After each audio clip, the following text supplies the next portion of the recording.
Hey, I ain't doing no fish, let's come with some M. Hey, she say I'm a pimp cause she go through my phone. She see I got hoes, she know what I'm on. Not one of them guys, know I got options. Hop on the beat, gotta know I'm gonna dive in. Hey, I'm not one of them, yeah, I come from them. Feel like an M by the way I be snapping. Give a fuck about the job, my niggas out trapping. What's up, YouTube? What it do, LHF? I'm Kisha, and welcome back to my channel. Today, I'm back with another reaction video.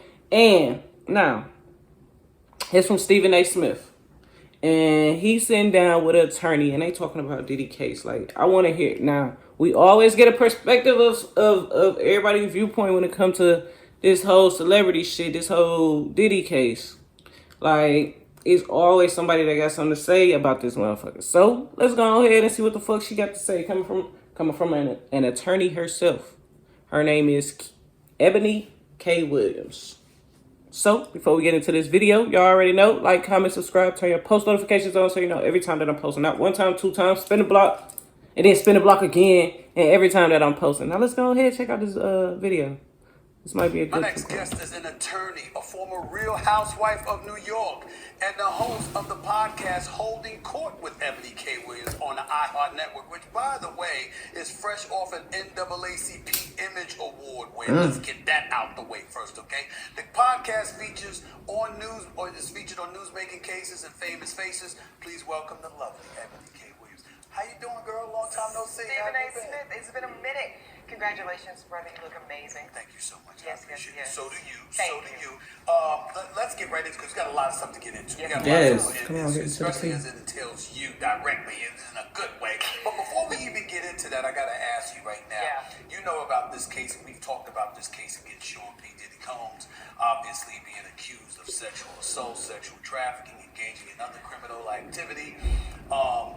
You've seen all of this take place, all of this come to motion. What were your thoughts when you first heard about it? Well, you know, Stephen, I can't say I'm surprised. Unfortunately, you know, we are still very much, as a society and as a culture, dealing with the continued reckoning, as it will, with Me Too. So we know no industry is untouched. And so there was just a matter of time before we saw more of it as it relates to hip-hop. So the allegations are horrendous. We all kind of, I think, were rocked a bit in late November 2023 when we saw the original Cassie of it all, which really started what became a snowball of what we've seen thus far. There's at least 6 current litigation spaces in which he's named, and the most recent being where he's a named defendant, not accused of sex assault, but of aiding and abetting the sex assault of allegedly his son. We're talking about Christian Combs. That's right. Yeah, so it's sad, it's heavy. Not able to bring all your son allegations into at this this point. shit. He's not been convicted of anything. In fact, he's not been criminally charged of anything. And what I do think we that's make of important. that? What do we make about the fact that it's been going on for weeks now? We've seen Homeland Security raid his homes in both Miami and Los Angeles, but no arrest has taken place because of your legal mind, your legal expertise. What do you make about the fact that no charges have been leveled against him as of yet? I don't make much of it, Stephen. The feds are fetting. That's what that tells me. The federal government is They're building it. We've been aware for weeks. I assure you this has been going on for months in terms of the investigation.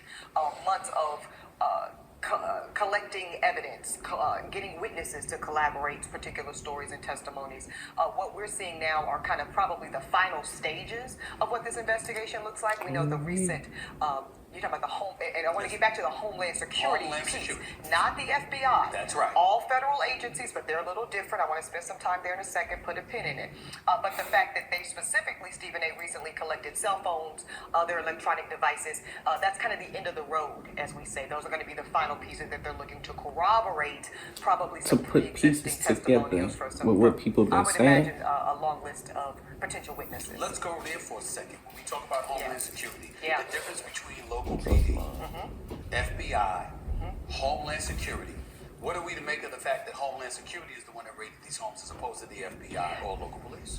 That part is fascinating to me. Now that's where I'm interested, really, really interested, because normally we would see sex trafficking, racketeering. It sounds a lot like recently what we saw with R. Kelly. It sounds like other things we've seen in the headlines.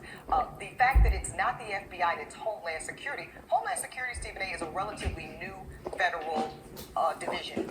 We just got it post 9/11. It is a direct result of 9/11. So it triggers certain things, right? It normally triggers terrorism, to be quite direct, issues around border control, border safety. So when you think of some of these, So they called them so that he couldn't leave. Right now, some of them also include the illegal selling of arms, the illegal selling of drugs, in addition to the sex trafficking. So I don't want to put the cart before the horse. We don't want to do too much speculation here, but there's something awry where they're thinking that there's something dealing with the border issue and potentially a foreign threat of some nature. It's got to be in the mix for them to go with homeland security. And the one thing that comes to my mind is when we talk about sex trafficking, obviously. That's Correct, something that correct. Of an international variety, and obviously it entails crossing the borders, and that might be the justification I think as you to might why be onto Homeland something. Security this story got involved. crazy. Yeah. I'm looking at the case's former girlfriend, Cassie Ventura.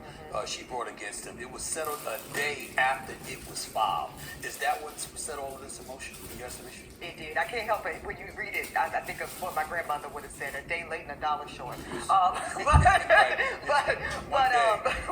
day. Well, and let's kind of just name it, right? The one day says that obviously Mr. Combs and his legal team might have thought this was a bluff, and sometimes this happens when you're on the back end, meaning you're on the legal representation side of these types of lawsuits. Stephen A.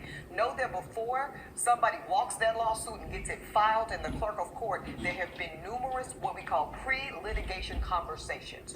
Lawyers picking up the phone, calling your legal team. Well, do we have an opportunity to settle this? Well, I don't think so. Well, all of that led to no resolution, which is why the lawsuit was actually filed and then settled a day later. It tells me, Stephen A., that they likely thought that the lawsuit would never actually see the light of day. Yeah, until she actually did it. Fear, anxiety, hesitation. There's some of the, let's just say, horrendous and horribly egregious details that we all read in that very lengthy lawsuit from Cassie would never want to be exposed. The fact that there was a willingness to finally go there publicly prompted the very quick, 24 hours. I don't think I've ever seen something publicly so quick, the settlement there. And yes, to answer your question, it set everything in motion. It opened the door to now what we're seeing as a litany of civil litigation attempts. Another woman, Joey Dickerson Neal. Yes. She filed a lawsuit a day before the Adult Survivors Act expired. Yes, you First did. of all, explain the Adult Survivors Act, please, and its relevance. I can. So I just recently stepped aside from my tenure. I served 6 years, Stephen A., on a board of directors for a wonderful organization called Safe Horizon. We are the largest victims advocacy group for services of victims of violent crime in the country. We specialize on New York. I named the organization because we were very vital in leading what became a legislative effort. So I want to be very clear. The Sexual Survivors Act is a law. It is specific to the state of New York, and it allows a look-back window of 1 year. It says that if you have been abused and you want to be able to prove that in a court of civil law, so none of this is criminal, this is civil. These are lawsuits, civil litigation remedies. You have 1 year to bring your claim. A claim that previously would have not been viable due to statutes of limitations. So you could have been alleging that you were assaulted or harmed 20, 30, 40 years ago. Well, literally. Dickerson Neal claims that nearly 32 years ago, the incident with her and P.T. That's Combs it. took place. Let's think about, was it Jean Carroll, who recently won her lawsuit against Trump? I think it's on appeal again now. That was, 40 years ago, something plus, all of a result of this look-back window. So this young lady, Joy, was able to file 1 day before the expiration of that. And I think people thought there were going to be more. I'll tell you, in the legal community, Stephen A., we were expecting even more people to come forward right before that look-back window. Thanks again to the wonderful Ebony K. Williams. To catch her interview with yours truly in its entirety, look for Stephen A. Smith Show on YouTube later on this week. We're going to stop it right. I feel like y'all know, if y'all watch Power, and y'all know when they was trying to sentence Tasha and Ghost, and they motherfucking turned around and told her, soon as she said one thing, soon as she said this, it became a RICO case.